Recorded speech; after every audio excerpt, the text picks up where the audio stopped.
Halo Tribuners, salam jumpa di Tribun Ambon hari ini untuk edisi 31 Desember 2023. Bersama saya Ajeng Hatalea akan kami hadirkan berita terbaru dari Kota Ambon, Provinsi Maluku untuk Tribuners. Tentunya kita mulai dengan berita pertama. 2 tahun bertugas di unit PPA, polisi Tanimbar ini sisihkan penghasilannya untuk bantu korban kekerasan. 2 tahun menangani kasus-kasus pencabulan hingga kekerasan seksual terhadap perempuan dan anak di Kabupaten Kepulauan Tanimbar. Seorang polisi berpangkat Bribka mengaku dipertemukan dengan korban dari berbagai latar belakang. Bribka Eliseus E2 ditugaskan di Unit Pelayanan Perempuan dan Anak Polres Kepulauan Tanimbar sejak 2021 lalu. Selama masa tugasnya, Tribuners, pria asal Samlaki ini diperhadapkan dengan berbagai perkara kekerasan terhadap perempuan dan anak, seperti kasus kekerasan dalam rumah tangga, pencabulan terhadap anak di bawah umur, hingga pemerkosaan. Disebutkan Tribuners, polisi berusia 36 tahun ini telah menangani setidaknya 26 perkara sepanjang 2023 di KKT. Rata-rata korban berasal dari keluarga tidak mampu dan daerah terpencil. Kasus-kasus yang ditangani ini dianggap sebagai sinyal positif dari menguatnya kesadaran perempuan dan keluarga korban untuk melaporkan tindak kekerasan yang dialami. Bantuan hukum sejauh ini dalam penanganan kasus-kasus yang disebutkan di atas telah berjalan sesuai prosedurnya.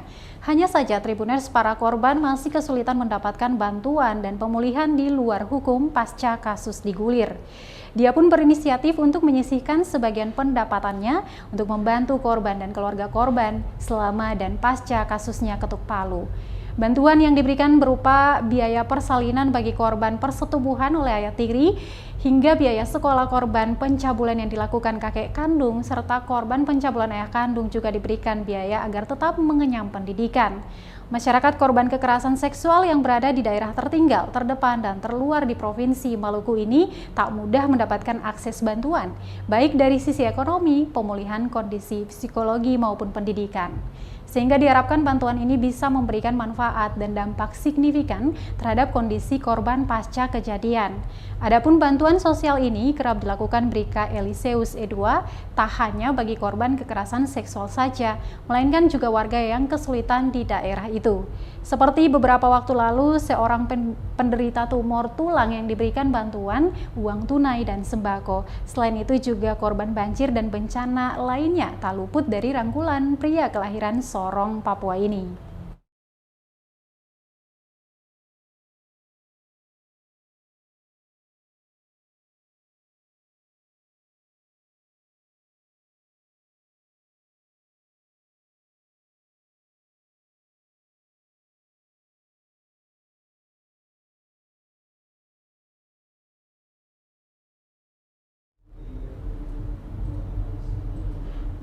Tribuners, dari Tanimbar kita ke Kota Ambon. Kondisi terkini Gedung KONI Maluku, siang gersang, malamnya seram. Gersang di siang hari dan nampak menyeramkan saat malam hari. Begitu kondisi terkini Gedung Komite Olahraga Nasional Provinsi Maluku yang berlokasi di Jalan Inatuni Raya, nomor 35 Karangpanjang, Kecamatan Sirimau, Kota Ambon. Pantauan tribunambon.com pada Sabtu 30 Desember 2023 terlihat gedung yang menjadi wadah olahragawan di Maluku tak terawat serta terbengkalai. Nampak di halaman gedung rerumputan tumbuh memanjang, bahkan ada yang setinggi kepala orang dewasa. Tepat di depan pintu masuk terparkir kendaraan roda 4 penuh debu seperti kendaraan rusak yang lama tak digunakan. Ada pula sebuah speedboat bermesin tempel bertulis KONI Provinsi Maluku. Tak hanya itu, Tribuners, sebuah spanduk usang dan sobek bertuliskan nama Irjen Pol Dr. Andes Murad Ismail juga dengan jabatannya Ketua Umum. Sebaliknya, saat malam hari, gedung tersebut nampak horor bak rumah hantu. Hanya terlihat satu lampu di bagian teras yang menyala dan satu lagi di ruangan bagian kanan belakang. Sekeliling gedung nampak gelap, menambah suasana seram gedung berlantai 2 itu. Salah seorang warga, Agus, merasa seram saat melintas gedung itu di malam hari. Menurutnya, kondisi tersebut disebabkan tidak adanya aktivitas perkantoran ataupun perawatan secara berkala. Dirinya kesal dan kecewa melihat kondisi gedung yang demikian. Pasalnya, gedung KONI mencerminkan kondisi olahraga di Provinsi Maluku. Terpisah dari itu, Ketua Harian KONI Maluku Mustafa Kamal membantah jika gedung KONI Provinsi Maluku dikatakan terbengkalai. Dijelaskannya, pihaknya sementara sibuk mengurusi laporan pertanggungjawaban kegiatan Prapon 2023.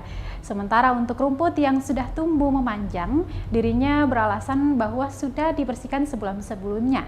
Nantinya di tahun 2024 akan dipangkas lagi.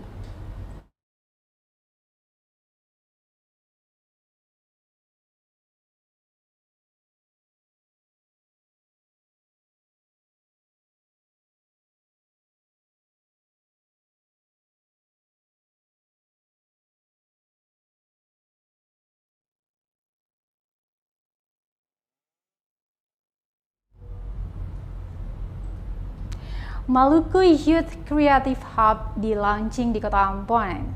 Maluku Youth Creative Hub resmi diluncurkan di Kota Ambon pada Jumat 29 Desember 2023 lalu, Tribuners. Komunitas ini menjadi wadah kreatif kedua setelah diluncurkan di Jayapura dengan nama Papua Youth Creative Hub. Ketua MYCH Bobby Salamena dalam sambutannya mengatakan organisasi ini adalah rumah bagi generasi muda Maluku untuk pengembangan potensi. Dijelaskan MYCH memiliki program prioritas di sejumlah bidang, diantaranya industri kreatif, sosial budaya, pertanian, peternakan dan perikanan, serta pendidikan, kesehatan, dan olahraga. Berbagai fasilitas pendukung pengembangan kreativitas anak muda pun bakal disiapkan. Dia meyakini anak muda Maluku tidak kalah kreatif dan itu menjadi dasar untuk membangun daerah dan bangsa. Terutama Provinsi Maluku memiliki kekayaan sumber daya alam yang bisa dimanfaatkan untuk kemajuan bersama. Sementara itu, Tribuners, Gubernur Maluku Murad Ismail yang hadir untuk meluncurkan MYCH menyambut baik serta mengapresiasi terbentuknya Maluku Youth Creative Hub. Menurutnya, Maluku merupakan provinsi kepulauan yang memiliki begitu banyak potensi alam. Tahun 2024 mendatang adalah tahun politik terbesar bagi bangsa Indonesia yang ditandai dengan pelaksanaan Pileg, Pilpres, dan Pilkada serentak. Untuk itu dirinya mengimbau agar anak muda bisa turut mengawal setiap prosesnya dengan baik. Adapun acara launching berlangsung di Patimura Park pada Jumat 29 Desember 2023 malam. Untuk kegiatan ini dihadiri oleh Forkopimda Provinsi Maluku, Sekretaris Daerah Maluku, penjabat Wali Kota Ambon, pimpinan OPD lingkup pemerintah Provinsi Maluku, serta pihak-pihak penting lainnya sebagai pusat pengembangan kreativitas para pemuda. Organisasi ini juga mendapatkan dukungan penuh oleh Deputi Bidang Intelijen Ekonomi dan Intelijen Negara.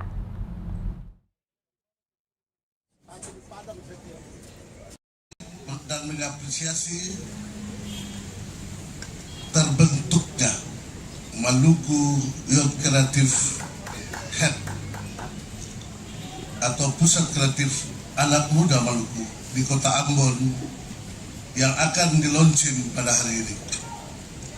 Kedua, Maluku merupakan provinsi kepulauan yang memiliki begitu banyak potensi alam. Oleh sebab itu, melalui momentum kegiatan ini saya berharap oleh Bapak Presiden kita Joko Widodo, beliau meminta untuk dibangun juga hal yang sama di Maluku, NTT, dan juga Aceh.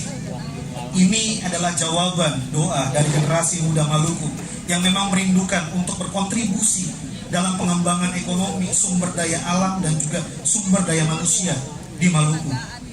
Maluku atau provinsi kita yang tercinta ini punya banyak potensi alam yang luar biasa. Potensi hanya akan menjadi sebatas potensi jika tidak dikelola dengan baik. Tanpa pengelolaan yang baik, potensi akan terkubur dan tidak dapat mengenapi tujuan besar potensi itu diberikan, ditanam.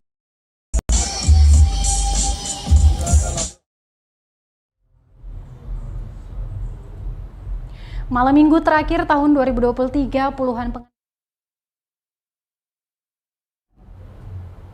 Malam minggu terakhir di tahun 2023, jalanan Kota Ambon dipenuhi puluhan pengendara motor yang ugal-ugalan, Tribuners.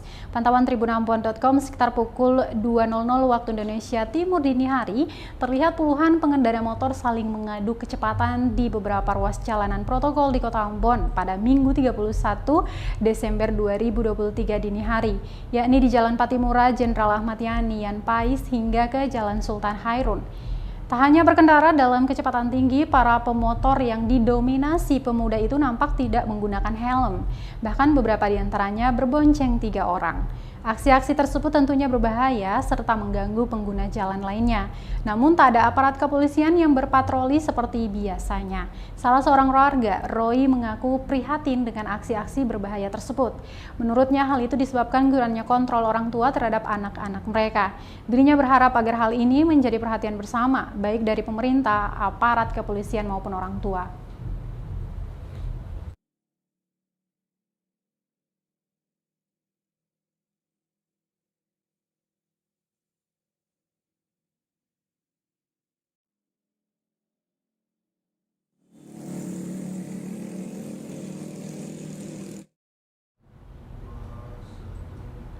Baik Tribuners, kita ke berita terakhir. Inilah 17 titik penyekatan di Kota Ambon saat malam pergantian tahun baru 2024. Polresta Pulau Ambon dan Pulau-Pulau Lease bakal melakukan penyekatan pada 17 titik di Kota Ambon saat malam pergantian tahun baru 2024, Minggu 31 Desember 2023. Hal itu telah disiapkan melalui simulasi Tactical Floor Game. Kapolresta Kombes Pol Adriano Andri Ibrahim mengatakan pos-pos penyekatan itu diantaranya Arsalobar, Rehobot, Mangga 2, Soabali, dan perempatan Masjid Raya Al-Fatah. Kemudian kawasan Trikora, Patimura Park, Polda Lama, Belakang Soya, Ongkoliong, Karpan, dan Ahuru. Selain itu penyekatan juga akan dilakukan di Batu Merah, Arema, SPBU Kebun Cengkeh, Galala, JMP, Poka, dan Baguala. Dijelaskan untuk pengalihan arus lalu lintas juga telah dipersiapkan Polresta Ambon, kemudian imbauan-imbauan kepada masyarakat juga telah disiapkan dan akan dibantu dengan traffic light portable.